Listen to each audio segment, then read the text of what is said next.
Hello guys, welcome back to my channel do test be confident. चलो आज की video शुरू करते हैं गाइस। आज की वीडियो हम लोग बात करने वाले हैं छत्तीसगढ़ में जो आरक्षण का फैसला है वो आपको बीजेपी सरकार करने वाली है। जी हाँ गाइस, मैं आपको सही बता रहा हूँ, ये मैं नहीं कर रहा हूँ, ये न्यूज़पेपर में पूरी तरीके से बात फैल चुका है। गाइस मैं बता देना चाहता हूँ कि राज्यपाल महोदया जी हाँ, उन्होंने जो है बीजेपी नेताओं से सलाह लेकर आरक्षण पर फैसला लेने की बात कही है। उन्होंने साफ साफ कहा कि पीएम और गृह मंत्री से मुलाकात के बाद ही जो आपके आरक्षण का फैसला छत्तीसगढ़ में उस पे जो है फैसला लिया जा सकता है। अब हम आगे वीडियो में ये बात करेंगे कि कांग्रेस का जो आरोप लगा रही थी वो आरोप क्या सही हो सकता है, क्या राज्यपाल महोदया जो है वो आपके बीजेपी के पक्ष में है। इन सारी चीजों के बारे में आज हम लोग वीडियो में कंप्लीटली जानने वाले हैं। साथ ही आपको मैं बताऊंगा किस तरीके से जो आपका आरक्षण का फैसला आपका आ सकता है। जैसे मैं आपको बता दूं कि मैंने बेरोजगारों के ऊपर और जो आपके कैंडिडेट्स हैं, जितने जो सरकारी नौकरी की तैयारी कर रहे हैं और इंतजार कर रहे हैं, उनके लिए मैं एक कह सकते हो आप एक शायरी लिखी है। उस शायरी कैसा लगा आप वीडियो में जरूर बताइएगा, मैं आपको पढ़ के बता रहा हूँ अभी। गैस कहते हैं, तुम मिलते रहो भेंट और मुलाकात में, राज्यपाल मिलने जा रही हैं पीएम और सीएम से। गैस ये आपका शब्द है जो तुम मिलते रहो भेंट और मुलाकात कार्यक्रम में, ये आप हमारे सीएम महोदय के लिए। यहाँ पे राज्यपाल मिलने जा रही हैं पीएम और सीएम से। ये आपके पीएम और जो आपके मिलने जा रही हैं गृह मंत्री से, उसके लिए राज्यपाल महोदया के लिए। हम ना पापा से मिल पा रहे हैं ना गर्लफ्रेंड से। गैस यहाँ पे जो लड़की देख रही हो, अगर लड़की देख रहे हो तो आप अपने बॉयफ्रेंड के बारे में सोच सकते हो, और अगर लड़का देख तो गर्लफ्रेंड के बारे में। ना हम लोग पापा से मिल पा रहे हैं ना ही गर्लफ्रेंड बॉयफ्रेंड से। पापा से मिले तो पूछते हैं तैयारी कैसे चल रही है, और गर्लफ्रेंड बॉयफ्रेंड से मिले तो कहती हैं शादी कब करोगे। अब हम क्या बताएं, ये आरक्षण कुछ करता तो दोनों को जवाब देते कि तैयारी कैसी है और शादी कब करनी है।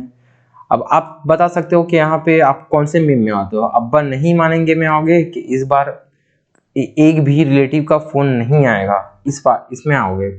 तो आप ये जो तैयारी करने वाले हैं ये इस चीज को बता सकते हैं। मैंने आपके लिए एक शायरी बनाई है, ये शायरी आपको कैसी लगी जरूर वीडियो में बताइएगा। अब चलिए हम लोग वीडियो शुरू करते हैं और जानते हैं कि कौन कौन सा ऐसा टॉपिक है जिसपे आपका पीएम और जो आपके गृह मंत्री है उससे मिलने के पश्चात जो है आपका राज्यपाल जो है फैसला ले सकती हैं। तो चलिए वीडियो शुरू करते हैं। गैस सबसे पहले मैंने आपको न्यूज़पेपर का कटिंग दिखा देता हूँ। यहाँ पे देख सकते हो, आरक्षण पर राज्यपाल का बड़ा बयान, कहा 20 को राष्ट्रपति से मिलूंगी, पीएम गृह मंत्री से भी मुलाकात, उसके बाद विधेयक पर फैसला। यानी जो आपका हरी भूमि में एक प्रकाशित हुआ ये आपका जो आर्टिकल है वो अब देख सकते हो यहाँ पे साफ साफ लिखा हुआ कि आरक्षण पर राज्यपाल जी जो कह रहे हैं वो 20 को राष्ट्रपति से मिलने की बात करें, साथ ही पीएम और जो गृह मंत्री हैं यानी जो पीएम प्रधानमंत्री नरेंद्र मोदी, बीजेपी के शहंशाह, साथ ही गृह मंत्री जो आपके अमित शाह जी हैं उनसे मुलाकात करने की बात कह रहे हैं। चलिए जान लेते हैं आगे हम इसमें कि क्या कुछ है अब न्यूज़पेपर के थ्रू। उसके बाद हम अपना ओपिनियन देखेंगे कि आगे इसमें हो सकता है क्या। वैसे आप देखते हो, हरिभूमि आईएनएच के प्रधान संपादक डॉक्टर हिमांशु द्विवेदी को दिए विशेष साक्षात्कार में, यानी जो आपके हरिभूमि के जो मुख्य संपादक हैं डॉक्टर हिमांशु द्विवेदी, उनके साथ एक विशेष साक्षात्कार हुआ था जिसका फोटो आप देख सकते हो यहाँ पे। उन्होंने कहा कि उनकी चिंता यह है कि जब 58% आरक्षण को हाई कोर्ट ने अवैध करार दिया था तो 76% आरक्षण कोर्ट में कैसे टिकेगा। यानी ओवरऑल जो सबके दिमाग में जो चल रहा है आपका 58% और 76% का जो आरक्षण का मुद्दा है, अवैध या फिर असंवैधानिक का मामला, उस मामले में उन्होंने कहते हुए कहा कि सरकार के पास इसके संबंध में क्या आधार है। यानी अगर 76% कर रहे हो तो इसके लिए आपके पास डेटा क्या है जिसकी वजह से आप 76% कर रहे हो। राज्यपाल अनुसुईया उइके ने बताया कि जब कोर्ट का आदेश आया तो जनजाति समाज, उसके बाद बताया कि जिस तरीके से जनजाति समाज आपका रास्ते पे आ गया, यानी सड़क पे उतरने लगे और हल्ला करने लगे कि आपका जो 32% का आरक्षण है वो 20% क्यों किया गया। उसी तरीके से जो 76% का आरक्षण आपका बढ़ाया गया उसमें जो आपके कुछ एससी और जो आपके जनरल कैटेगरी के लोग हैं उनको भी जो है, चूंकि जो जनरल कैटेगरी के लोग हैं उनको जो है 10% आरक्षण जो है केंद्र सरकार दे रही है ईडब्ल्यूएस में, तो उसका जो है छत्तीसगढ़ में 4% ही दिया जा रहा है। और जो आपके ओबीसी है उसका जो है 27% कर दिया गया डायरेक्ट। और जो आपके छत्तीसगढ़ में जो एससी कैटेगरी के कैंडिडेट थे उनका 16% से आपका कम करके आप 12% किए, तो 12% को 1% बढ़ाते हो आपने 13% किया। तो ये जो ईडब्ल्यूएस के जो कैंडिडेट्स हैं वो और जो आपके एससी कैटेगरी के कैंडिडेट्स हैं वो भी तो रास्ते पे आ सकते हैं, क्योंकि उनका जो आरक्षण है पहले के जैसा नहीं है। अब आप जनजाति समाज का बढ़ाओ ठीक है, उसके बाद आप ओबीसी समाज का भी बढ़ा दे, तो ये सारी चीजें थोड़ी सी अटपटी लग रही हैं। इस वजह से जो राज्यपाल राज्यपाल इसी सारी चीजों को जो है आपका कल की जो आपके मीटिंग हुआ था आपके प्रमुख संपादक के साथ डॉक्टर हिमांशु द्विवेदी के साथ, ये सारी चीजें उन्होंने बताई। अब बात करते हैं यहाँ पर राजभवन को राजनीति के नजरिए से ना देखें, यानी जिस तरीके से आपका आरक्षण के मुद्दे पर आपका जो विधेयक पारित करने के बाद हस्ताक्षर ना करने की वजह से जो आपका राजभवन है उसके उस पे जो है सीएम से लेके जो कांग्रेस के जितने भी आपके नेता हैं जो अभी मीडिया में आ रहे हैं वर्तमान में, तो वो सारे लोग जो है राजभवन के ऊपर यानी जो आपके राज्यपाल महोदय हैं उनके ऊपर एक अलग आरोप लगा रहे हैं कि वो जो है बीजेपी के दबाव में आती जा रही हैं। यानी जो आपकी कांग्रेस की जो सरकार है उनके जितने भी मंत्री हैं, चाहे वो सीएम हो चाहे वो उनके लोकल मंत्री हो, तो वो सब जो है इस मामले में जो है आप सामने आ रहे हैं और ये आरोप लगाने से चूक नहीं रहे कि राज्यपाल महोदय जो है बीजेपी के आपके दबाव में आ चुकी है।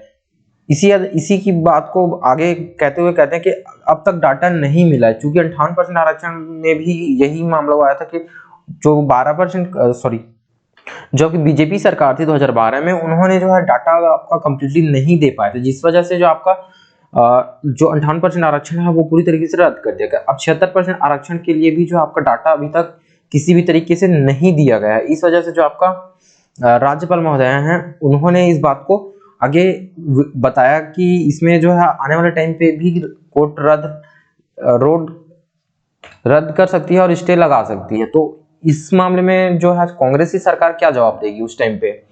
फिर से जो आपके कैंडिडेट्स हैं वो रास्ते पे ही आ सकते हैं। तो इसी मामले को जो है कम करने के लिए, यानी जो कैंडिडेट्स को आने वाले टाइम पे कोई प्रॉब्लम ना हो, इस वजह से जो है उन्होंने आपको जो आरक्षण पर जो फैसला लेने से पहले जो है 20 आपके राष्ट्रपति और पीएम और गृह मंत्री से मिलने की बात की। अब बात कर लेते हैं जो कांग्रेस सरकार है वो जो आपके पूरी तरीके से आपका आरोप लगा रही है कि बीजेपी के जो पक्ष में जा रही हैं। अब बात कर लेते हैं इसमें है क्या, क्योंकि राज्यपाल महोदय अपनी तरफ से जो आपका इनसे मिलने का जो वजह है वो तो बता चुकी हैं। अब इनका जो सोच है वो क्या है ये देख लेते हैं।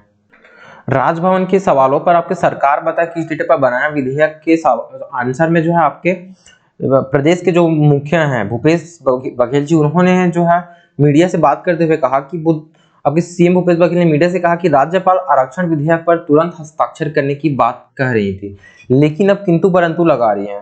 इसका मतलब यह है कि वह तो चाहती थी राज्यपाल आदिवासी महिलाएं निश्चल हैं, लेकिन भाजपा के लोग उन पर दबाव बनाकर रखे हुए हैं। यानी जो आपके कांग्रेस की जो सरकार है उनके द्वारा जो है भूपेश सरकार के द्वारा जो है ये आपका लगाया जा रहा है आरोप, राज्यपाल जो है चाहती थी कि इसमें जो है आपका आरक्षण बढ़े और जो आपका जल्द से जल्द इसमें हस्ताक्षर हो कि ये मामला जो है रफा दफा हो जाए, लेकिन भाजपा के लोगों के दबाव की वजह से ये जो मामला जो है खींचा चला जा रहा है। यानी जो आपका राजनीति यहाँ पे स्टार्ट हो चुका है, चाहे वो बीजेपी की तरफ से कहें चाहे वो आपके कांग्रेस की तरफ से कहें।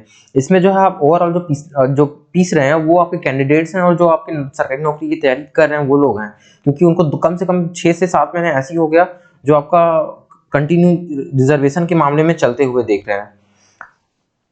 फिर आगे उन्होंने मीडिया से बात करते हुए कहा कि राज्यपाल जब तक विधेयक पर हस्ताक्षर नहीं करेंगी तब तक वह सरकार को वापस नहीं मिलेगा और इस पर काम शुरू नहीं कर सकते। भाजपा का एक नेता कहता है कि 70 दिन तक क्या करते रहे, दूसरा कहता है कि इतने जल्दी करने की क्या जरूरत है। यानी जो आपकी कांग्रेस की जो सरकार है उनके द्वारा आरोप प्रत्यारोप लगाते हुए कहा गया 70 दिन तक आपका जो काम था वो क्या करते रहे, इतनी जल्दी करने की क्या जरूरत है। इस तरीके से जो बयानबाजी आपका चल रहा है। विधानसभा में डॉक्टर रमन सिंह और नेता प्रतिपक्ष धर्मलाल कौशिक का भाषण निकालकर देख लीजिए, इन लोगों ने फिर वैसी ही भाषा का इस्तेमाल शुरू कर दिया। ये सभी आरक्षण विरोधी हैं, विधेयक सर्वसम्मति से पारित है, इसे रोकना नहीं चाहिए। इस तरीके से जो आपको भूपेश सरकार की तरफ से जो है आपका अपने सफाई में बात कहते हुए कहा गया है। गाइस, अब इन सारी चीजों के बारे में आप क्या सोचते हो वीडियो में कमेंट करके जरूर बताइएगा, और इस कविता के बारे में आप क्या अपने बारे में अपना राय क्या सोचते हो, क्या आप इससे कोरिलेट कर पाए। इस सारी चीजों के बारे में भी अगर आप बताना चाहते हो तो अपने कमेंट बॉक्स में दे सकते हो, क्योंकि ये आपके सेंटीमेंट से जुड़ा हुआ है। तो अगर आपको अच्छा लगे तो वीडियो को लाइक कीजिएगा, चैनल को सब्सक्राइब कीजिएगा। मिलते हैं नेक्स्ट वीडियो में। जय हिंद।